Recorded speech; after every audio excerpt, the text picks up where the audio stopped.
चलिए देखिए, जब हम ज्ञान कर्म संन्यास योग की बात करते हैं तो कृष्ण ने बड़ी अच्छी बातें कही हैं कुछ, और वो समझनी चाहिए। उन्होंने कहा देखो, जितने भी लोग हैं उनमें जो कर्म योग है वो होना चाहिए। और उसमें उन्होंने कहा कि सबसे शुरुआत में सूर्य को इसकी शिक्षा दी गई। सूर्य ने अपने पुत्र वैवस्वत मनु की शिक्षा दी। किसको दी? वैवस्वत मनु को दी। और मनु ने फिर ये शिक्षा इक्ष्वाकु को दी। किसको दी? इक्ष्वाकु को। और इक्ष्वाकु कोई कमजोर राजा तो थे नहीं, और इसलिए इन लोगों ने कर्म योग के द्वारा ही अपने सारे कार्यों को किया और सिद्धि प्राप्त की। क्योंकि यदि गृहस्थ जीवन नहीं होता तो क्या ये संसार चलता? तो इन्होंने गृहस्थ जीवन में रह करके भी संसार को चलाया। और सूर्य तो आज भी पूरे संसार को बिना किसी अपेक्षा के प्रकाश दे रहा है। कर्म तो अपना सूर्य कर रहा है ना। रोज सुबह निकलता है, आपको प्रकाश देता है। सूर्य निकलता है, वाष्पन होता है, वाष्पन होता है तो बादल बनते हैं, बादल बनते हैं तो वर्षा होती है, वर्षा होती है तो पेड़ पौधे होते हैं, फसलें होती हैं, आपको भोजन मिलता है। तो जो राजा होना चाहिए उसे कर्म योगी होना चाहिए, क्योंकि यदि वो कर्म योगी नहीं होगा तो दूसरे राज्यों के लोग आक्रमण करेंगे, और जब आक्रमण करेंगे तो युद्ध होगा तो समृद्धि नहीं आएगी, समृद्धि नहीं आएगी शांति नहीं होगी, और शांति नहीं होगी तो जो प्रजा है उसमें अकर्मण्यता भी होगी और अपराध वृत्ति भी होगी। It will lead to inertness and criminal mindset.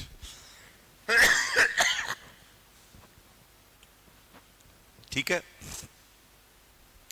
और इसलिए चूंकि तुम राजपुत्र हो, इसलिए कर्म योग का पालन करते हुए तुम्हें युद्ध करना चाहिए। ये तीसरे अध्याय में बात कही गई है। तो उनका कहना था कि जो कर्म योगी होते हैं उनका ज्ञान एक पीढ़ी से दूसरी पीढ़ी तक चलता चला गया, और समाज में समृद्धि थी, शांति थी, समन्वय था, सामंजस्य था, एकता की भावना थी, प्रजावत्सलता थी, ये सब कुछ था। लेकिन समय के साथ साथ लोग भूलते चले गए,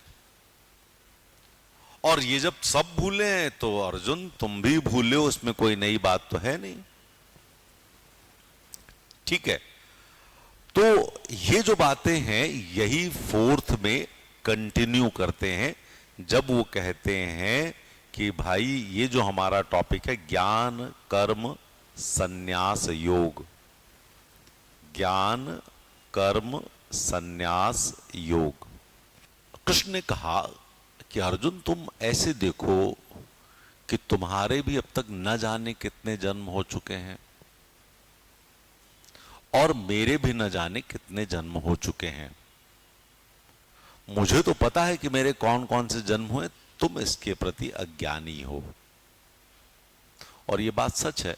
यदि हम लोग ट्रांसमाइग्रेशन ऑफ द सोल की बात करते हैं कि एक जीवन से दूसरे जीवन में हम पहुंचते हैं, तो हमारी आत्मा पहुंचती है। शरीर बदलता रहता है, आत्मा वही रहती है। जैसे कपड़े बदलने पर शरीर वही रहता है, कपड़े बदल जाते हैं, वैसे ही आत्मा के लिए ये शरीर कपड़ा है, बदलते रहते हैं। और उस पर एक कहानी तुमको याद हो कि नहीं याद हो, मैं तुमको एक कहानी सुनाता हूं। कहानी बाद की है लेकिन अभी सुनाना बेहतर होगा। भीष्म शरशैया पर पड़े हुए थे। आपको याद होगा कि भीष्म बाणों से बिधे हुए सरसैया में पड़े हुए थे और भीष्म की यह भी प्रतिज्ञा थी कि जब तक सूर्य उत्तरायण नहीं होगा तब तक मैं प्राणों का त्याग नहीं करूंगा।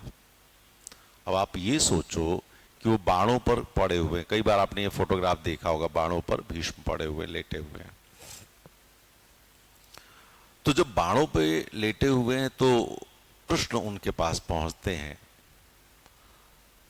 तो कृष्ण से भीष्म पूछते हैं, हे वासुदेव, मैंने अपने पूर्व जन्मों में, मैंने 99 जन्म अपने देख लिए, मैंने कभी भी ऐसा कोई कृत्य नहीं किया है कि मुझे इस शरशैया पर इतना वक्त गुजारना पड़ जाए। मृत्यु प्राप्त करना तो इस जीवन से अगले जीवन में जाने का संक्रमण भर है, लेकिन इस शरीर को इतना कष्ट मिलना कि मैं इस शरशैया पर पड़ा रहा हूं, इसके पीछे क्या कारण है। तो श्री कृष्ण ने उनसे कहा कि हे पितामह भीष्म, आप अपने 99 जन्मों तक का काल देख पा रहे हैं, लेकिन मैं उससे परे भी आपके एक जन्म के बारे में बताता हूं क्या हुआ था। आप बहुत प्रतापी राजा थे और बहुत स्नेही भी थे। एक बार आपने देखा कि आप अपने रथ से चले जा रहे तो सामने एक सांप घायल अवस्था में पड़ा हुआ था, तो आपने उस सांप को बाण से उठाया और पीछे फेंक दिया कि वहां पर वो सुरक्षित हो जाएगा झाड़ियों में, लेकिन वो बबूल के पेड़ पर जाकर के फंस गया। बबूल में कांटे कांटे होते हैं, तो बबूल में वो फंस गया। अब वो मर नहीं सकता था इतनी जल्दी, तो वो बबूल में ही फंसा रहा और धीरे धीरे उसका बहुत दिनों के बाद उसके प्राण निकले। तो ये उन पूर्व जन्म के कर्मों का फल आज आपके पास है, इसलिए आप क्षोभ मत करो, दुखी मत हो। अब तो उस कर्म फल का भी फल आपको मिल चुका है। तो जब हम अपने कर्मों को आज करते हैं तो आने वाले न जाने कितने जन्मों तक हमको उसके कर्म फल का भुगतान करना पड़ता है।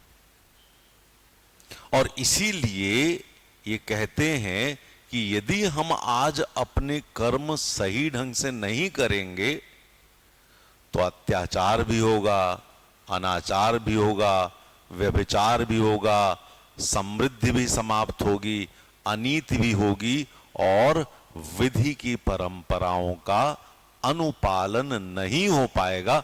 इसको आगे बढ़ाने के लिए भगवान श्री कृष्ण ने चतुर्थ अध्याय में सन्यास ज्ञान कर्म जो आप कहते हो, इसी के बारे में बात की उन्होंने। ठीक है, क्लियर? इसको याद रख लेंगे आप। तो ज्ञान कर्म सन्यास योग, इसमें उन्होंने कहा कि धर्म शाश्वत है। क्या कहा उन्होंने? धर्म शाश्वत है। इसको क्या बोलेंगे इंग्लिश में? धर्म इज एटर्नल इन नेचर। धर्म is eternal in nature and therefore there must be renunciation of ego driven action। अहंकार युक्त कर्म से हमें मुक्त होना चाहिए।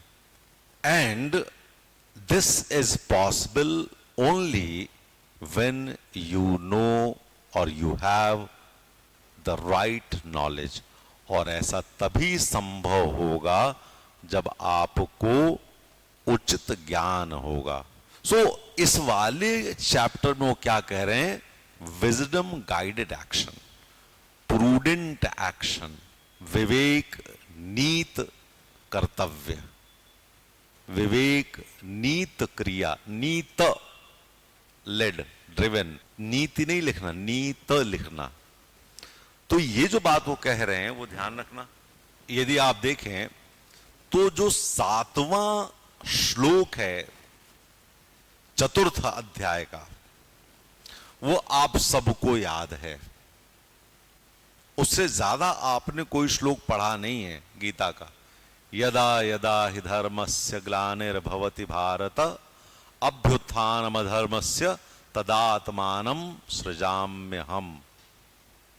ठीक है, जब भी धर्म की हानि होती है, अधर्म बढ़ता है, तब तब मैं आता हूं और अधर्म का नाश और धर्म को स्थापित करता हूं। यही बात कृष्ण ने कही है। यदा यदा हि धर्मस्य ग्लानिर्भवति भारत।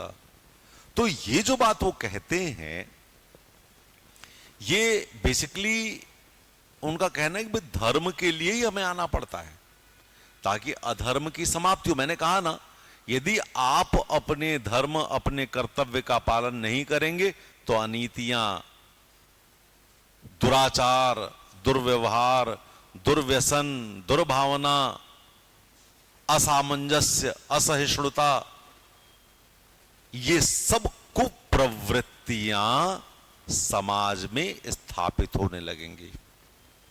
और जब ऐसा होगा तो समाज का पतन सुनिश्चित है। और इसलिए अधर्म को समाप्त करने और धर्म को पुनर्स्थापित करने के लिए मैं स्वयं आता हूं, ऐसा कृष्ण ने गीता के चतुर्थ अध्याय के 7वें श्लोक में कहा है।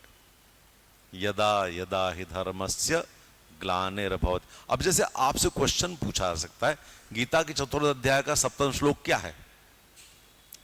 सब तो नहीं पूछेंगे, वो इंपॉर्टेंट वाले पूछेंगे, तो मैं तुम्हें बताता चल रहा हूं कौन कौन से 2 नंबर में, याद रख लेना इसको। ठीक है, तो आप जरा सोचिए कि यहां पर यदि हम गीता को आपके नजरिए से देखें, एक आम व्यक्ति के नजरिए से देखें, तो आम व्यक्ति का कहता है ईश्वर खुद आते हैं, अधर्म का विनाश करते हैं, धर्म को स्थापित करते हैं, यही ईश्वर का कर्तव्य है। यही है ना? तो ईश्वरीय धर्म भी तो यही है। तो एक आम आदमी हमेशा सोचता है, हे भगवान, पाप बहुत बढ़ गया है, अन्याय बहुत बढ़ गया है, अत्याचार बहुत बढ़ गया है, अनाचार बहुत बढ़ गया है और हम बहुत पीड़ित हैं, हे प्रभु आओ और हमारा उद्धार करो। यह आपने हमेशा सुना होगा, हमेशा सुना होगा आपने। क्यों? क्योंकि एक आम व्यक्ति को ये भाव, ये प्रत्याशा, ये उम्मीद है कि ईश्वर उसको बचाने के लिए आएंगे। ये ईश्वर खुद कह रहे हैं। कह रहे हैं कि नहीं कह रहे हैं? और यदि आप एक प्रशासनिक अधिकारी की तरह से देखें, तो एक प्रशासनिक अधिकारी को भी यह देखना पड़ेगा कि since I am the representator of the will of God, कि मैं ईश्वर की इच्छाओं का प्रतिनिधि हूं। और ईश्वर की इच्छा क्या है? कि अधर्म नहीं होना चाहिए, अन्याय नहीं होना चाहिए। तो आपको भी उसी नैतिक ऊर्जा के साथ अपने कर्मों को करना चाहिए। तो नैतिक ऊर्जा आपका ज्ञान है और आपका एक्शन, आपका कर्म है। इसीलिए ये नाम क्या हो गया? ज्ञान कर्म संन्यास योग। तो ये इसका एथिकल परसेप्शन है जो गीता से आपको मिलता है। हर एक व्यक्ति अपने अपने स्तर पर इसको कर सकता है। हर एक व्यक्ति की मैं बात कर रहा हूं, हर व्यक्ति। आप जिस कार्य को कर रहे हैं उसमें आप ज्ञान, राइट नॉलेज के साथ जाइए, राइट एक्शन लीजिए, लेकिन फिर भी आपके अंदर निर्लिप्तता का भाव रहे। यू शुड बी रिनंसिएटेड फीलिंग्स, आपके अंदर संन्यस्त भाव होना चाहिए। ये आप नहीं कर रहे हो, ये ज्ञान आपको किसी ने दिया, कर्म करने की शक्ति आपको किसी ने दी, तो आप इसमें संन्यस्त भाव से, निष्प्रिय भाव से अपना काम करेंगे तो एक अच्छे प्रशासनिक अधिकारी बनेंगे। ये बात गीता से आप सीख सकते हैं। तो चतुर्थ अध्याय 7वां श्लोक इस बात को स्पष्ट करता है। ठीक है। और यज्ञ का मतलब क्या होता है? यज्ञ का मतलब होता है आहुति देना, यही तो होता है। ओम अग्न्याय स्वाहा। क्या करते हो आप? सैक्रिफाइस देते हो ना। तो जब अपना आप सौंपते हो तो ये सैक्रिफाइस है। और जो आप देखते हो यज्ञ में होते समय, हवन होते समय, वो उसका मैटीरियलिस्टिक रिप्रेजेंटेशन है, वो उसका भौतिकवादी प्रयोग है, प्रतिनिधित्व है। लेकिन वास्तव में किन चीजों का सैक्रिफाइस आपको करना है? आपको करना है सैक्रिफाइस काम का, वासना का, क्रोध का, मोह का, लोभ का। इनको त्याग करना है। यही तो ज्ञान आपको सही मिलता है, तब आप इन चीजों को छोड़ पाते हैं। ठीक है। तो जब तक आप के पास ज्ञान नहीं होगा, मैंने कहा ना ये ज्ञान कर्म संन्यास योग है चतुर्थ, तो जब तक आपके पास ज्ञान नहीं होगा तब तक आपको ये पता ही नहीं होगा कि क्या अच्छा है और क्या बुरा है, क्या आपको स्वीकारना है और क्या त्यागना है, इस बात का भाव आपके अंदर नहीं होगा। और इसलिए इसको याद रखिएगा, गीता के चतुर्थ अध्याय के 33वें श्लोक में कृष्ण कहते हैं, श्रेयांद्र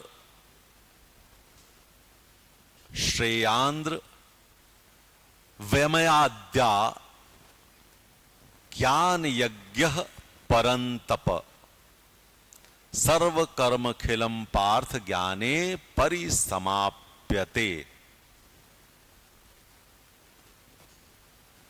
परिसमाप्यते, बहुत बढ़िया लाइन है ये। श्रेयान द्रव्यमयाद्याज्ञा ज्ञान ज्ञान यज्ञ परंतप सर्वम कर्म खिल पार्थ ज्ञाने परिसमाप्यते।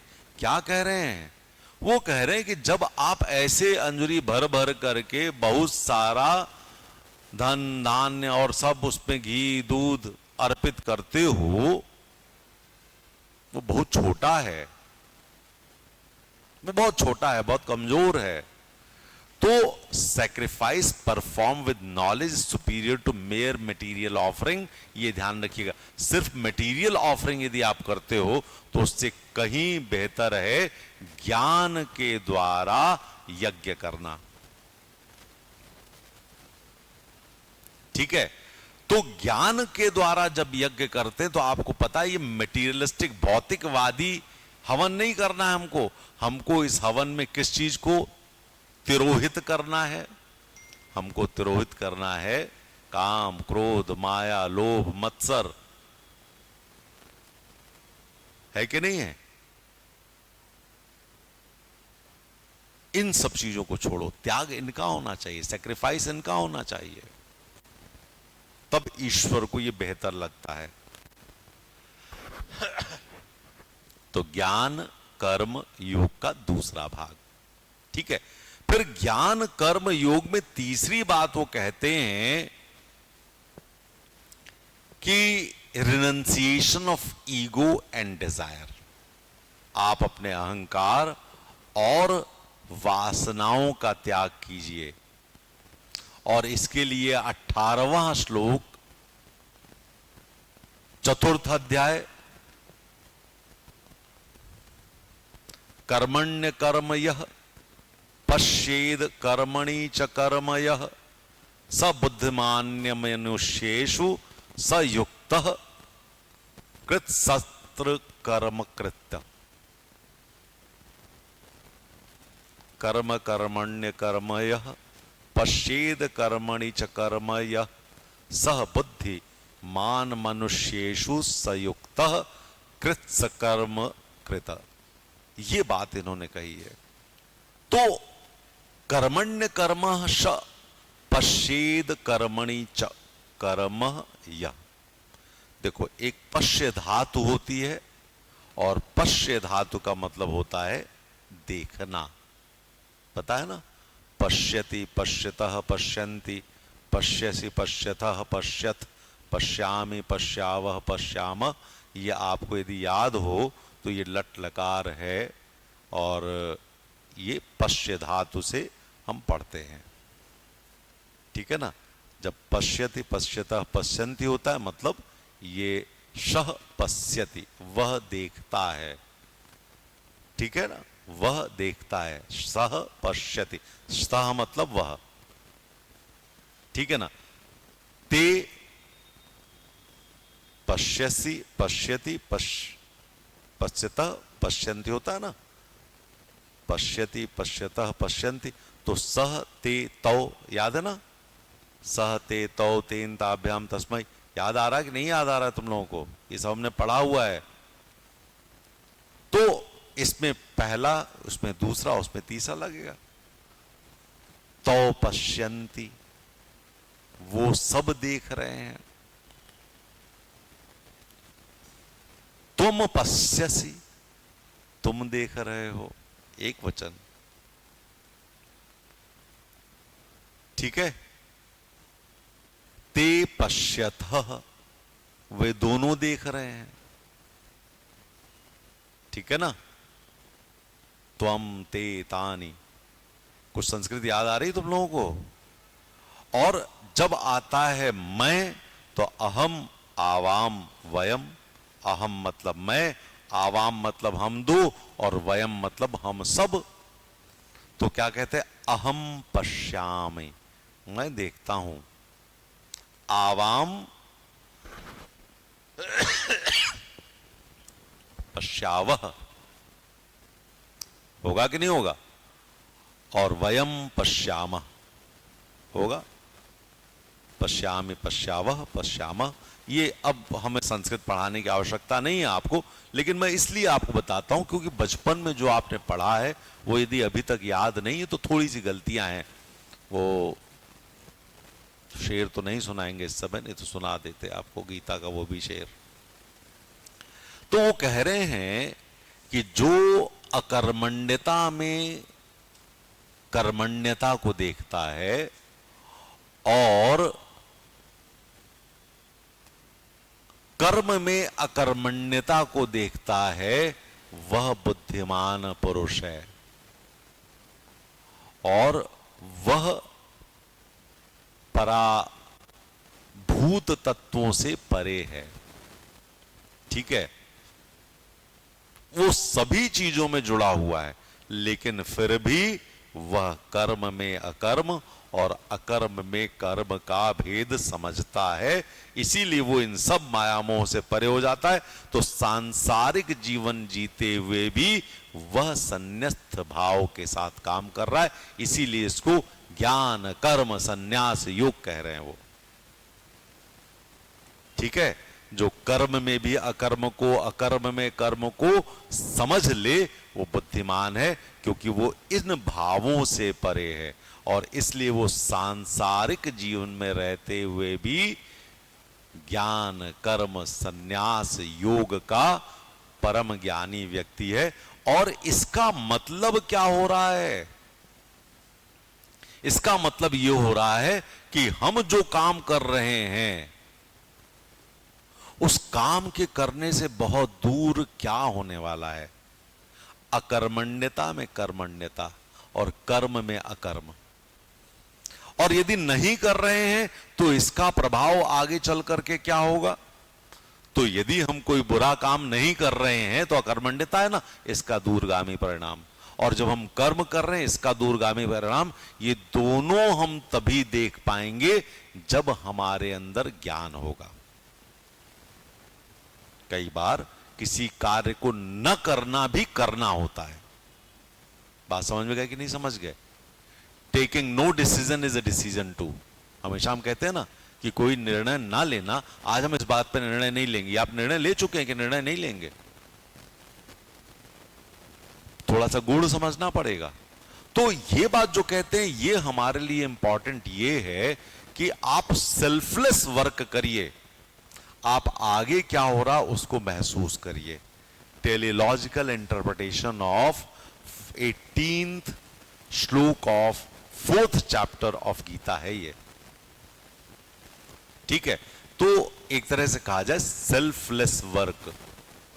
उनका कहना है जिनके अंदर ज्ञान है, बुद्धि है, विवेक है, प्रज्ञा है, ज्ञान, बुद्धि, विवेक, प्रज्ञा, जिनके भी भीतर ये है उनके भीतर मैं स्वयं हूं। ज्ञान, बुद्धि, विवेक, प्रज्ञा, ये सब एक ही शब्द हैं। Knowledge, intelligence, wisdom and prudence,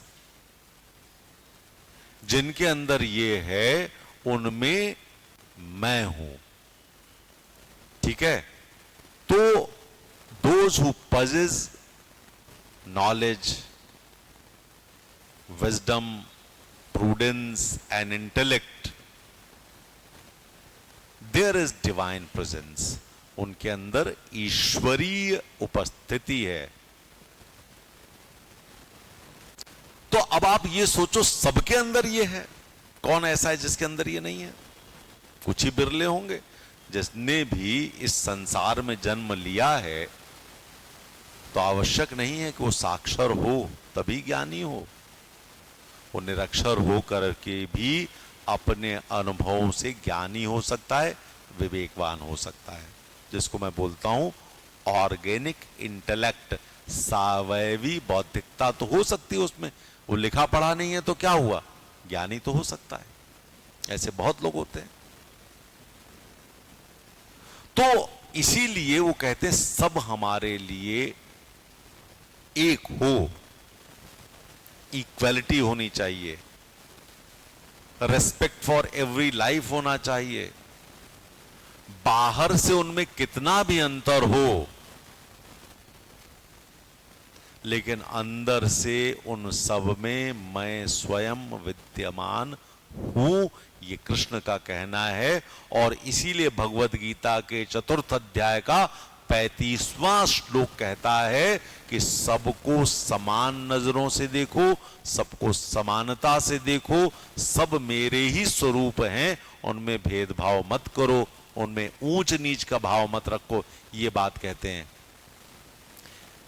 कहते हैं यज ज्ञात्वा न पुनर्मोहमेवं यास्यसि पांडव, यज ज्ञात्वा न पुनर्मोहमेवं यास्यसि पांडव, एन भूतान्य शेषेण द्रक्ष यस्यात्मन्मथो मयि। क्या कह रहे हैं वो कि जब आपको वास्तविक ज्ञान प्राप्त हो जाता है, आप इस तरह के भ्रम में नहीं पड़ोगे कि ये हमारे चाचा हैं, ये हमारे मामा हैं, ये हमारे भाई हैं, ये हमारे ये। आप सबको एक समान मानोगे क्योंकि वो सब उसी ईश्वर के अंश हैं, उसी ईश्वर के भाग हैं। ये सब मैं ही हूं।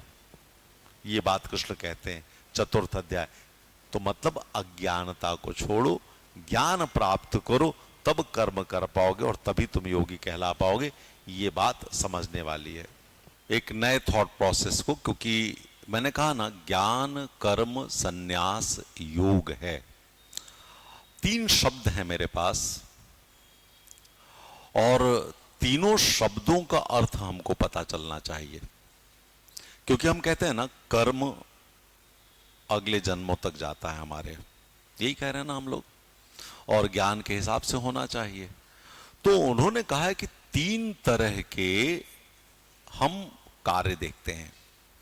एक को बोलते हैं कर्म, एक को बोलते हैं अकर्म, और एक को बोलते हैं विकर्म।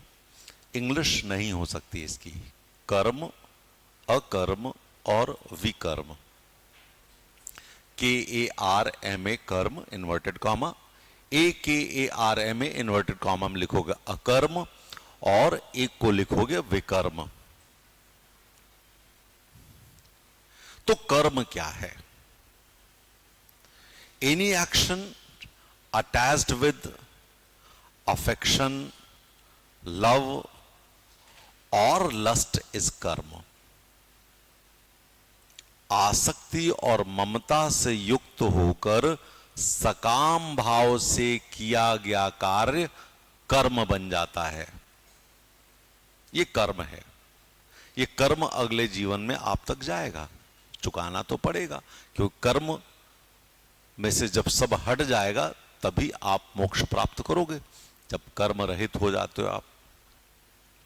अकर्म क्या है?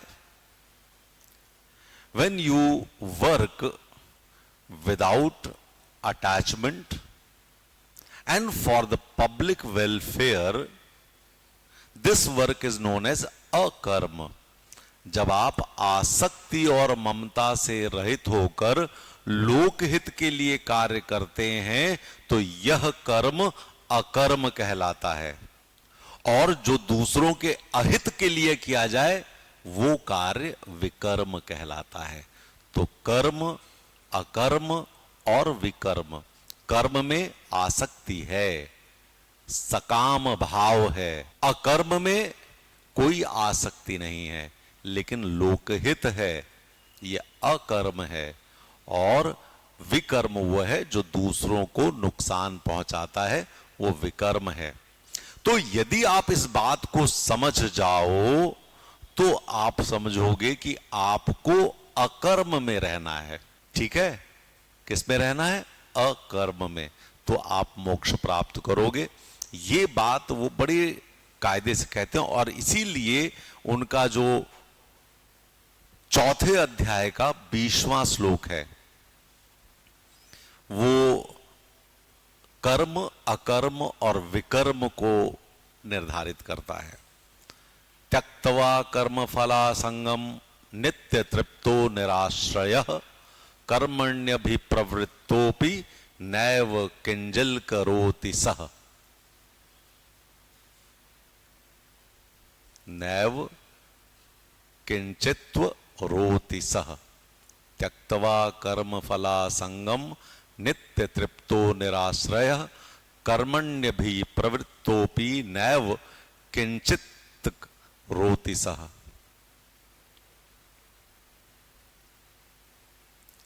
तो क्या कह रहे हैं कि जब आप कार्य से बिना अटैचमेंट के काम करते हो तो ये ही अकर्म है। वास्तविक कर्म तो यही है। तो बिना आसक्ति के जब आप काम करते हो तो ये नैतिक कृत्य है जिसको अकर्म कहते हैं। तो नैतिक कृत्य ही अकर्म है। Ethical action involves working without attachment to outcomes. तो सेल्फलेस ड्यूटी होनी चाहिए। ये बात सिविल सर्विसेज के लिए है। ये 4th अध्याय का 20वां श्लोक है।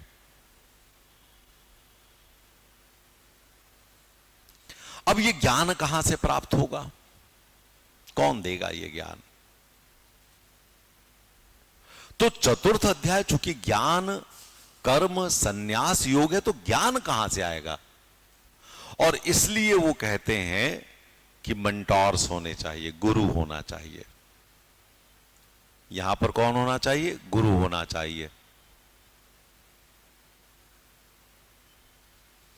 और इसके लिए वो 4th अध्याय के 34वें श्लोक में कहते हैं, तद्विद्धि प्रणिपातेन परिप्रश्नेन सेवया उपदक्षन्ति ते ज्ञानम ज्ञानिस्तत्त्वदर्शिनः, ज्ञानिनस्तत्त्वदर्शिनः।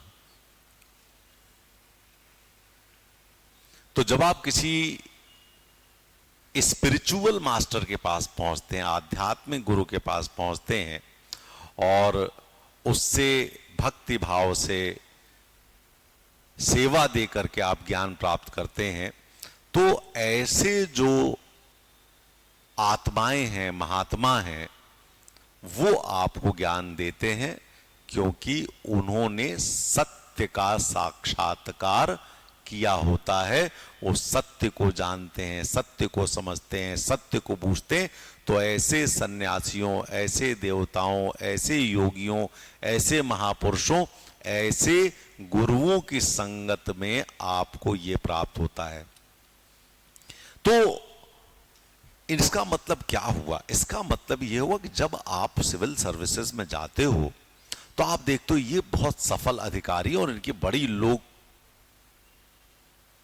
प्रशंसा करते हैं, साहब इन्होंने ये काम ऐसे किया, ये काम ऐसे किया, पूरी जनता सुख, पॉलिटिशियंस को सब अच्छे हैं इनके लिए, इन्होंने सबको अच्छा किया और राष्ट्र निर्माण में इनकी बड़ी भूमिका है।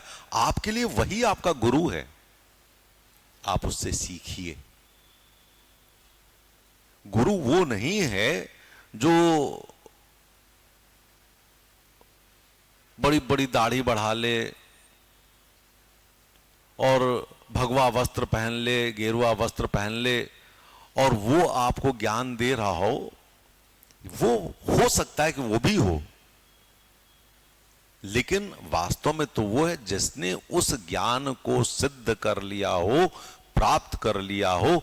उसको यदि अपना आप गुरु बनाते हो, तभी वो गुरु आपको ज्ञान दे सकता है और उस ज्ञान से आपका कर्म नैतिक कर्म बनेगा और उस नैतिक कर्म से आप इस संसार में विरक्त होके भी संसार के कल्याण के मार्ग को प्रशस्त कर सकते हो।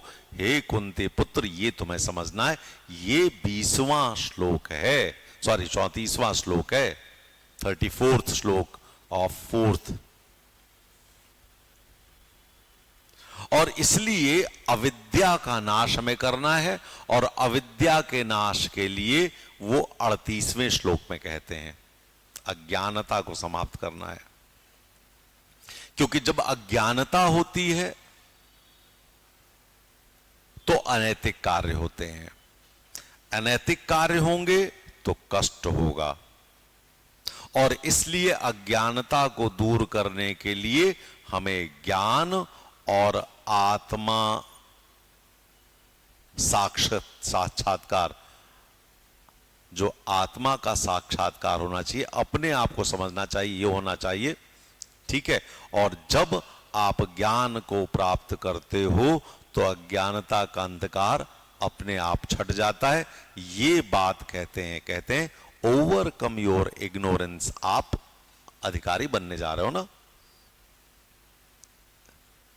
आप कुछ भी बनना, आपके अंदर अज्ञानता नहीं होनी चाहिए। कई बार आप अपने ज्ञान को ही बहुत बड़ा मान ले तो ये भी अज्ञानता है, क्योंकि ज्ञान तो बहुत विस्तृत है।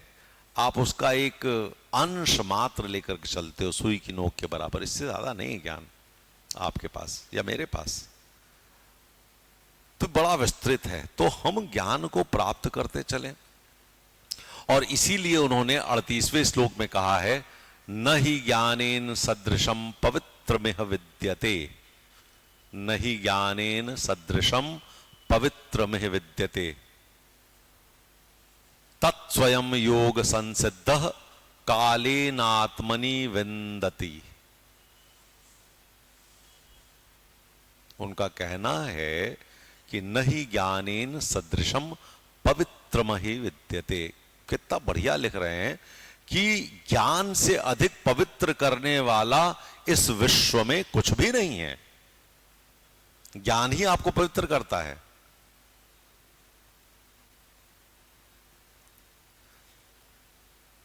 तत्स्वयं योग संसिद्धः काले नात्मनि विंदति, और जो इस योग को सिद्ध कर लेता है तो समय के साथ साथ उस ज्ञान को प्राप्त कर लेता है. So the person who is perfected in yoga finds this knowledge within himself in due course of time. समय के साथ साथ ये ज्ञान भी आपको प्राप्त होता है, और इसलिए ज्ञान से आप पवित्र होते हैं. तो आपकी ये रिस्पॉन्सिबिलिटी है कि आप ज्ञान अर्जन भी करें और उचित ज्ञान प्राप्त करें. कौन सा ज्ञान प्राप्त करें? उचित ज्ञान प्राप्त करें. नहीं तो आप गीता में सांख्य योग में चले जाएंगे और फिर गड़बड़ कर देंगे द्वितीय में. क्लियर? अब देखो, हमने कहा ना कि कर्मांत, याद आ गया ना कि जब कर्मों का अंत हो जाता है तभी आपको मोक्ष प्राप्त होता है. ये हम बार बार कह रहे हैं कि डेबिट क्रेडिट दोनों हैं हमारे पास. तो जब ये बराबर हो जाए, जीरो हो जाए, तो हम मोक्ष प्राप्त कर लेते हैं. यही सब कहते हैं, यही थ्योरी ऑफ कर्मा है. तो इसीलिए इनका कहना है ज्ञान से ही हम कर्म को समाप्त कर सकते हैं. तो कर्म, अकर्म और विकर्म की जब बात करते हैं तो ज्ञान से ही हम कर्म को समाप्त कर सकते हैं. तो वो 37वें श्लोक में श्री कृष्ण चतुर्थ अध्याय में कहते हैं, यथे ध्यांसी समिद्धो अग्निभिर सात्कुल तेस्तु अर्जुन ज्ञानाग्नि सर्व कर्माणि भस्म सात कुरुते तथा. तो इसमें आप लास्ट वाला याद रखिएगा, ज्ञानाग्नि सर्व कर्मणि भस्म सात कुरुते तथा. पहला वाला तुलना की है, जिस तरह से आग लकड़ी को राख बना देती है, इसी तरह से ज्ञान की अग्नि सारे कर्मों को, सारी मटेरियलिस्टिक एक्टिविटीज को शून्य कर देती है. ज्ञान आ जाएगा तो कर्मांत हो जाएगा. ज्ञान की आवश्यकता है. तो नॉलेज प्योरिफाइज वंस एक्शंस. ज्ञान ही हमारे कर्मों को शुद्ध करती है, और जब हमारे कर्मों को शुद्ध करेगी तो it will purify our negative acts of the past. यदि हमें ज्ञान प्राप्त हो जाए तो जो हमने पहले गलतियां की हुई हैं उन गलतियों का भी नाश होना शुरू हो जाएगा. और जब वो शुरू हो जाएगा तो हम कर्मांत की स्थिति में पहुंचेंगे, मोक्ष की स्थिति में पहुंचेंगे.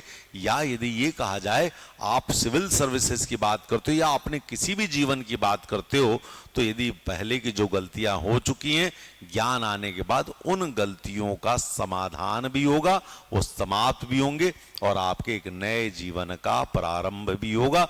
ये बात कृष्ण ने इस गीता में कही है चतुर्थ अध्याय में. तो बिना ज्ञान के कर्म नहीं,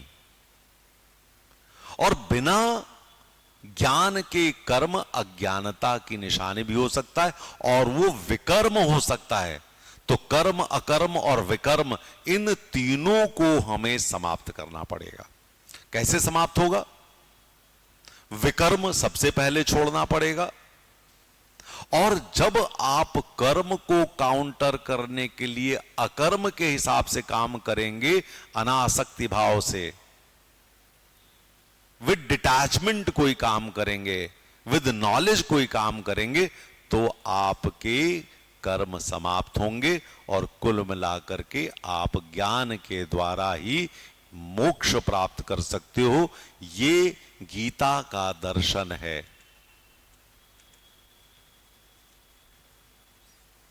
कृष्ण बहुत अच्छा बोलते हैं, बहुत अच्छा बोलते हैं. और ये ज्ञान कर्म संन्यास योग में जो 11वां श्लोक है वो तुम्हारे लिए है नहीं, लेकिन मैं इसलिए, क्योंकि देखो हम तो सेलेक्टिव टीचिंग कर रहे हैं तुम्हारे लिए. सेलेक्टिव टीचिंग का मतलब होता है जो तुम्हारे लिए जरूरी है मैं सिर्फ वो बता रहा हूं. मैं पूरा गीता तुम्हें नहीं पढ़ा रहा हूं, मैं सेलेक्टिव टीचिंग कर रहा हूं. उसमें एक बात वो कहते हैं, ये यथा माम प्रपद्यन्ते तास्थैवं भजाम्य हम मम वर वत वतमार्न अनुवर्तन्ते मनुष्याः पार्थ सर्वशः। बहुत अच्छी बात कह रहे हैं। ये यथा माम प्रपद्यन्ते तास्तथैव भजाम्य हम। जिस भाव से आप हमारी शरण लेते हैं, मैं उसी प्रकार उन्हें आश्रय प्रदान करता हूं। आप किस भाव से उनके साथ हैं? ठीक है, हम भगवान को सखा मान लेते हैं, मित्र मान लेते हैं, पुत्र मान लेते हैं, स्वामी मान लेते हैं, कुछ भी मान ले। हम तो कई बार पुत्र भी मान लेते हैं भगवान को, मानते हैं ना। माताएं कई बार जो बाल गोपाल हैं उनको पुत्र की तरह पालती हैं, है कि नहीं है? और उसी भाव से वो हमारे साथ रहते हैं। भक्त भगवान का भजन करता है तो भगवान भी भक्त का भजन करते हैं। ये बात कृष्ण इसमें कह रहे हैं। आप इसको अलग ढंग से देखिए। जब आप जनता के साथ जुड़ करके जनता के लिए काम करते हो, जनता के लिए भगवान मान लेते हो, तो जनता भी आपको भगवान मानने लगती है। मानती कि नहीं मानती है? आप यदि अपना पूर्ण समर्पण करके जिसकी सेवा कर रहे हो उसको ही ईश्वर मान लो, तो वो भी आपको ईश्वर जैसा ही मानने लगता है। ये बात कृष्ण का चतुर्थ ज्ञान कर्म संन्यास योग में कहते हैं। एकनाथ मराठी, उनके यहां भगवान सुकन्या के रूप में गए और खाना बनाया, उनके घर में उनके लिए खाना बनाया। ठीक है, आप जरा देखो, एक गोरे नाम का कुम्हार था, उसके मटके बनाने का काम करते थे भगवान। रैदास के यहां जूते सिलने लगे, भगवान पहुंचते थे, करते थे। ठीक है, और एक वैश्य था जिसका नाम तुलाधार था, उसके यहां तो वो तराजू लेकर के तौलते थे, भी सामान ले जाओ, ये खरीदो, वो बेचो, साथ में रहते थे। तो जब आप ईश्वर के प्रति पूर्ण समर्पित हो तो जिस भाव से ईश्वर को भजते हो उस भाव से ईश्वर भी आपको भजता है। मैं कहता हूं आप सिविल सर्विसेज में देखो ना, आप जब जनता को भगवान मान लेते हो तो एक समय आता है कि जनता आपको भगवान मानने लगती है। ये भाव तो ले आओ, यही तो ज्ञान है। और इसी ज्ञान के अनुसार कर्म करो, इस कर्म का फल तुमको मिलता है। तुम फल की लेकिन कामना मत करो। ऐसा है कि नहीं है? इस फीलिंग को, इस भाव को देख लो। एक व्यक्ति था, वो भगवान शिव को अपना मित्र मानता था। उनके मंदिर में जाता तो रोज और बातें करता था भगवान शिव से। शिव भी उससे बातें करते थे आराम से, क्योंकि भाव था तो शिव भी प्रकट। एक दिन शिव को कहीं काम से जाना था, तो शिव ने गणेश से कहा, बेटा वो आएंगे तो उनको बता देना हम बाहर गए हैं। तो बंदा पहुंचा, उन्होंने गणेश को देखा, बोले बेटा तू यहां क्या कर रहा है, पापा कहां है? तो गणेश ने कहा पापा तो गए हैं काम से। उसने कहा अच्छा ठीक है, अच्छा तो हैप्पी बर्थडे, चतुर्थी आई हमने सुना, और पप्पा कह देना मिलने आए तो कल फिर आएंगे। अब इस भाव को देखो, तुमको मजाक जैसा लग रहा है ये, लेकिन इस भाव को तो देखो। उसने जिसके प्रति सखा भाव रखा वो उनसे बात करते हैं, मिल रहे हैं, और उनके पुत्र को भी वो पुत्र भाव से देख रहा है। और फिर बाहर गया, लड्डू लेके आया, बोल लो गणेश लड्डू खाओ, ठीक है ना। और पप्पा से बोलना हम आए थे। अब ऐसी बातें तुम सुन करके तुम हंसते हो, लेकिन तुम भाव जरा देखो इसमें। और मैं तो कहता हूं हमारे बनारस का आदमी ईश्वर को मित्र ही मानता है, और वहां पर वो कुछ फूल वूल लेकर के जाता भगवान के पास, ऐसे देता है, ले यार खुश रहे तू भी। तो भगवान को खुशी का आशीर्वाद देकर के कौन आ सकता है? जिसको पता है भगवान उसके मित्र हैं। आ सकता है कि नहीं आ सकता है? तो समानता, निस्पृहता, डिटैचमेंट, अनासक्ति भाव और ज्ञान, ये 3 शब्द चतुर्थ अध्याय में महत्वपूर्ण है। तो 1-2 श्लोक और ये शब्द याद रखोगे तो ज्ञान कर्म संन्यास योग पूर्ण हो जाएगा। समझ गए? और बताने की जरूरत मुझे नहीं है कि जो उन्होंने कहा है, श्रद्धावालंबते ज्ञानम तत्परः संयंतेन्द्रियः ज्ञानम लब्ध्वा पराम शांतिम चिरेणाधिगच्छति। बहुत अच्छी लाइन है। वो कह रहे हैं जो श्रद्धावान है, जितेंद्रिय है और जिन्हें ज्ञान की भूख है, उन्हें ही ज्ञान मिलेगा। यदि आप ज्ञान लेते समय श्रद्धा आपकी नहीं तो आपको ज्ञान नहीं मिलेगा। आप इवैल्यूएशनरी मोड में आ जाओगे, इवैल्यूएट करोगे, जजमेंटल होगे, ज्ञान नहीं मिलेगा।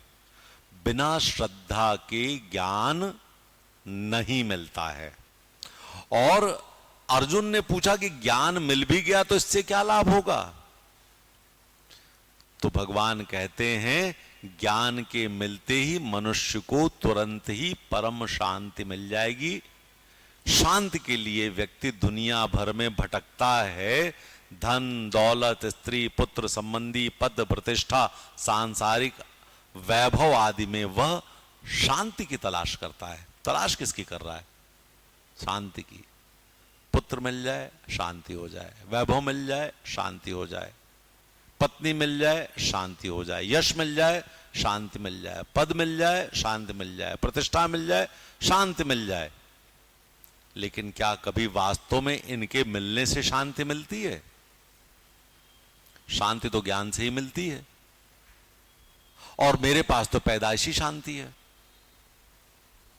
मेरे पास पैदाइशी शांति है क्योंकि मेरी मां का नाम शांति है।